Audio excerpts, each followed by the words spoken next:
नमस्कार मित्रमैत्रिणींनो. आजच्या आपल्या कथेचं नाव आहे हिरवा चुडा. आंब्याची पानं तोडून त्याची सुंदर तोरणं दारावर छान शोभत होती. दारं जरी जुनाट असली तरी त्याला रंगवून त्यावर नक्षी काढून रेवाने ती छान सजवली होती. स्वतःच नवरी असली तरी हौसेने आणि उत्साहाने सर्व कामे पेलत होती ती.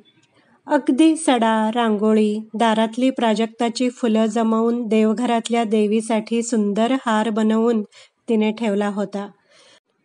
सगळी लगबग सुरूच. ते बघून जमलेल्या मावश्या, आत्या म्हणत होत्या, पोरगी जाईल तर अवघड होईल ग बाई या घराचं.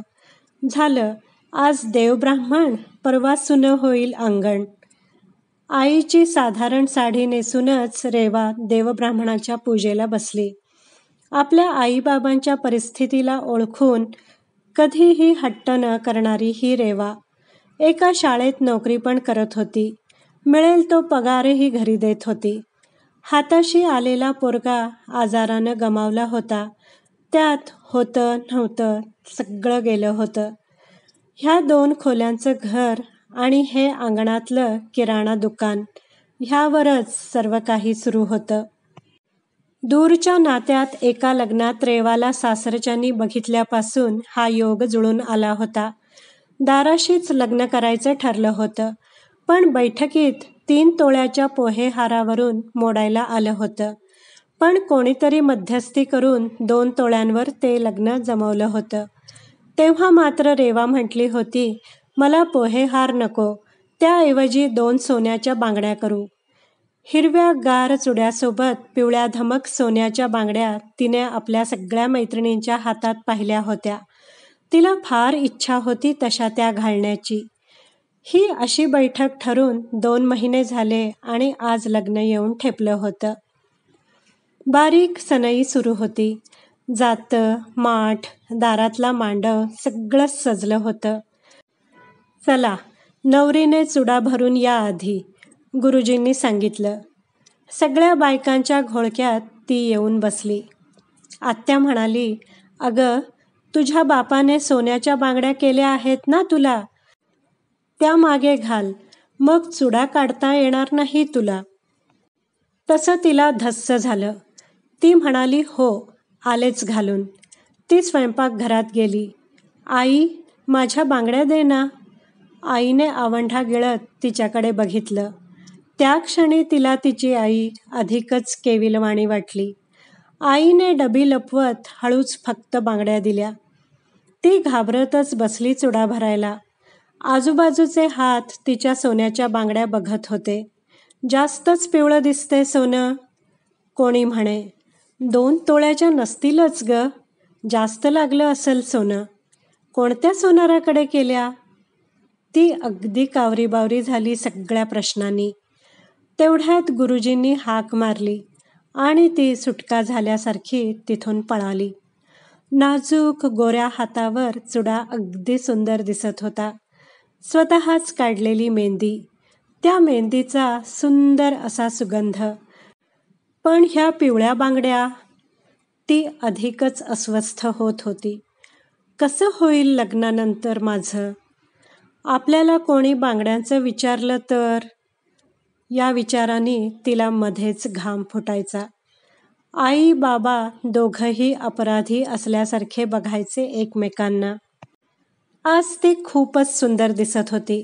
स्वतः बनवलेलं रुखवत, सगळी बारीक सारीक तयारी. सोन्यासारखं आहे ग बाई लेकरू. पुण्यवान आहेत लोक.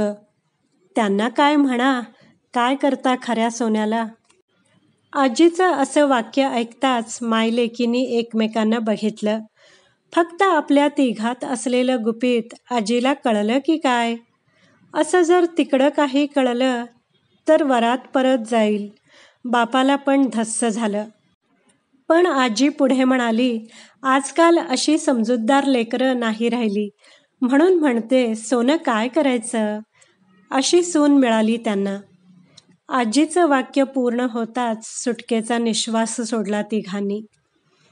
मुहूर्त घटिका जवळ आली आणि रेवाच्या डोक्यावर अक्षता पडल्या. दिवसभर सगळी लगबग सुरू होती. नणदा जावा जवळ येऊन नवरीचा चुडा बघू म्हणत त्या पिवळ्या बांगड्या बघून जात होत्या.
त्या प्रत्येक क्षणी हिच्या काळजाचा ठोका चुकत होता.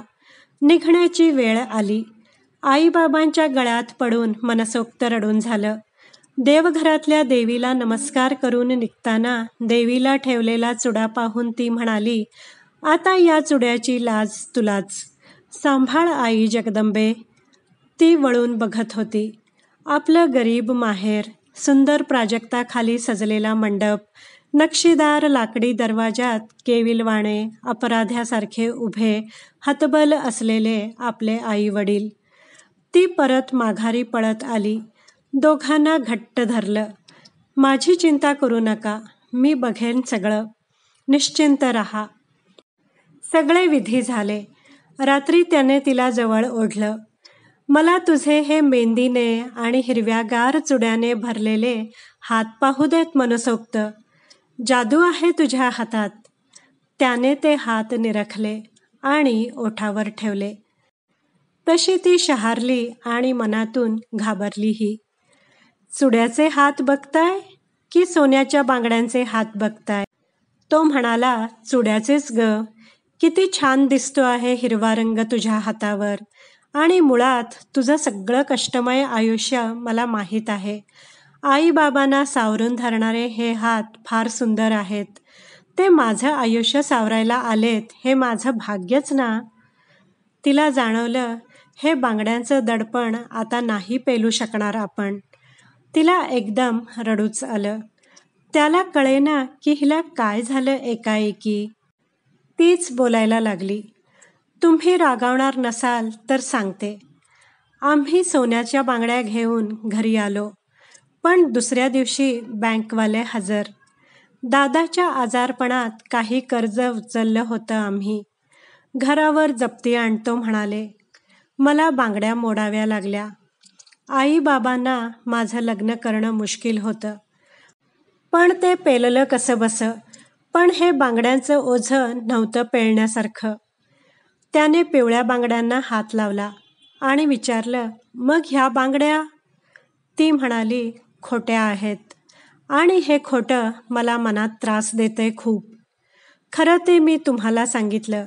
आता तुम्हीच ठरवा मला नांदवायचं की नाही. तशी शाळेशिवाय शिकवण्या घेऊन पैसे कमावून लवकर करेन मी त्या बांगड्या. पण तुम्हाला असं फसवलं आहे आम्ही.